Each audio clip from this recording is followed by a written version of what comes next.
the Bob-ish report, which I heard was amazing. Okay, so here's the deal. I'm looking for the message to give you every single month, right? What's the thing that's resonating in my mind or I'm feeling in the culture, right?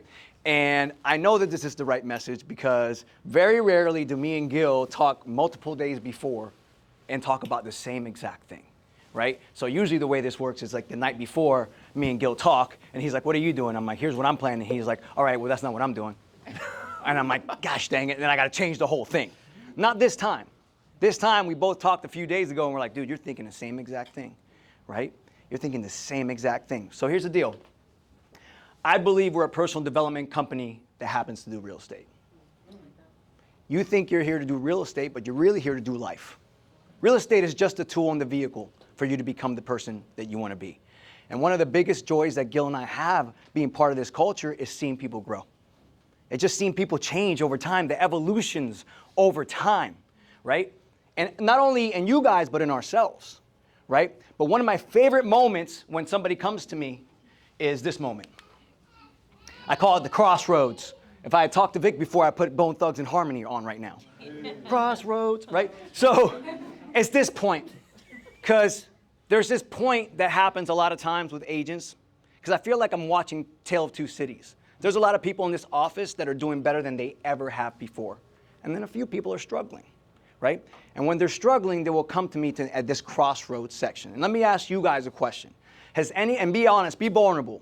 Has anybody in this room thought about quitting real estate? But no, not yet. But now is doing better than they have ever done? Raise your hand. Oh, yeah, I think anybody who made it. Right? I took a job at American Express. I know a lot of you guys are new. That's the most beautiful thing to watch, right? That's the most beautiful thing to watch. So I believe whoever has the courage to make the most hard decisions wins, right? And so there's a hard decision you have to make. And the thing with hard decisions is it's not a hard decision unless there's a risk. You have to have something to lose in order for it to be a hard decision. If you spend your life making easy decisions, you're not going to have a great life. I can guarantee you that. In the movie Rounders, when he's playing poker, he says, you can't lose what you don't put in the pot, but you can't win much either. You understand? So here's the thing. I'm thinking to myself, what is it that you guys have to lose that you're so scared of losing? Because I've been thinking the same thing, Gil. You know, what does it take to make that decision? What does it take to make that? Why do some people make it and some people don't? And I started to really unpeel the layers. So let me introduce you again to the prosperity bridge. So this is how I know we were aligned, Gil. Because some of you guys that are looking to make this decision will say, well, I don't know how. And years ago, I watched Gil do one of his prosperity bridge little sessions, and I was flabbergasted because it's a bullshit story that you don't know how, right? And I created this document, and I asked the same questions that Gil's asked. Just asking questions. What do you want, why do you want to be in real estate? What do you believe are your strengths? What are your weaknesses? Where do you want to be in 12 months? What do you think it's going to take to get there? What do you think is going to keep you from getting there? And you know what I was flabbergasted about? They all had the plan. They all knew how. They all knew exactly what they weren't doing and the thing that they needed to be doing. And I was like, holy crap, is it this easy? Is it this easy? That they actually have the plan and we just got to do a prosperity bridge? But here's the deal. Even with the plan, some people wouldn't do it. And it's because they were at risk of losing something. Something that's bigger than everything else that you haven't even been thinking about. And this is what I realized after thinking of this subject. It's your identity. You think you're going to lose who you are, right? If you don't change who you are, you won't make the decision. The reason you look around and see people making decisions, you're like, how does this person just make these decisions and just execute? It's just because they're who they are. They're an airman. And that's what airmen do. You understand? It's not as hard to make a decision and execute when you believe that you're somebody different. Because that's your standard. That's who you are. Because here's what's happening. Your identity is completely made up, by the way. Right? Has anybody seen this movie, The Matrix? No. All right. So basically, aliens have taken over and are using people as batteries. And the way they keep them where they're at is by feeding them bullshit so that they can stay normal and have these average lives. Some people get better lives than others, but it's not their life. And all these little hoses, think of it, that's the trauma you experienced as a childhood. That's the environment you grew up in. That's, the person who thought you couldn't make it. That's all these things, and you start creating an identity about who you are. And man, it's hard to change who you are, right? You have to become something different. And this is the deal. Some people would rather stay in those pods. It is more comfortable that way. Hey man, if I can just say that I can't change, then it can't be my fault. If I just say that I can't change, it's not my fault. I can blame it on something else, right? But Gil proved to you through his son's story that anybody can make a change. So how do we do it, right? So I'm going to use a story to tell you this, but ask this to yourself. What if who you think you are is not really who you are? Like if it was all bullshit and made up, what if who you think you are is not really who you are? So I'm going to use a couple of my favorite characters in the movie to tell you a story to illustrate this, right? Before I do that, I want you to think about this picture right here, right? Your mind is where you build your identity. And you can change your mind every time, right? You can change your mind at any time. This is your soul and that's your mind, and that's not who you are. And every time that Gil looks at you or I look at you and I see something more for you is because I see your soul. I don't see the shit you're telling yourself in your mind. Does that make sense? So it's time for an identity crisis, right? We should have an identity crisis. It's a normal thing. What's an identity crisis? An identity crisis is defined as a period of uncertainty or confusion in a person's life. This crisis occurs when a person's sense of identity becomes insecure and unstable. An identity crisis usually occurs when there's a change in a person's life. Anybody ever felt like this? Good. 2 weeks ago. Exactly. And you should feel like this all the time because we're consistently evolving. So let me introduce you to my favorite characters, okay? On the left is Vincent, and on the right is Jules. Right? If you guys don't know, this is from Pulp Fiction. This is one of my favorite movies of all time. Here's the deal. These two guys are assassins. That's their identity. They're assassins. They're the muscle for a mob boss named Marcellus Wallace. Okay? Now, Mr. Vincent is very happy being the identity that he is. He's an assassin. He busts down doors, shoots a few people, keeps it moving, right? Jules is having a little bit of a crisis, though. He's having a little bit of a crisis. So here's what happens. Matter of fact, he is so ingrained in their identity, even Jules, that Jules will actually use a Bible verse to justify killing somebody right before he kills them. Right?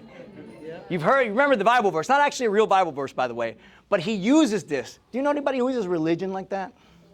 Just to justify? Well, guess what? Jules does that, and then he murks these kids, right? But something happens. Something happens this day. An incident happens, which is usually when the change happens, right? An incident happens. He was in there about to take the whole room out, and he did. They shot a few people, right?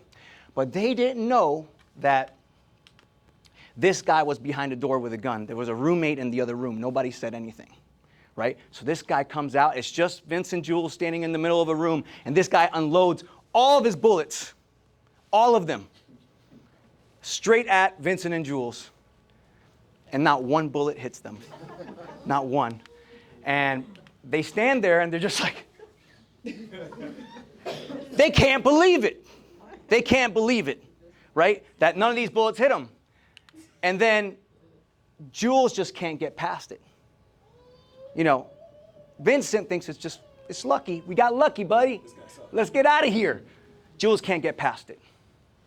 He can't get past it. Something shifted in him. And the reason I tell you that story is because if you take that story, you can actually figure out how to change your identity. So I'm going to show you how to win with your identity crisis. This is winning your identity crisis. So here's what you got to understand. Changing your identity is hard, but it's necessary. It's hard. It's a hard decision to make. I told you, whoever makes the most hard decisions wins. You know why it's hard? Because the strongest force in the universe is a human being living consistently with their identity. Who you think you are, you were so attached to it. What if you let it go? Then who am I? Then who am I? Beware. Whoever is attached to your old identity won't want you to go. They won't want you to go. See, they go to this coffee shop after, right? And there they are talking, right? Intense talk. And Jules is trying to tell him like something's shifted in him.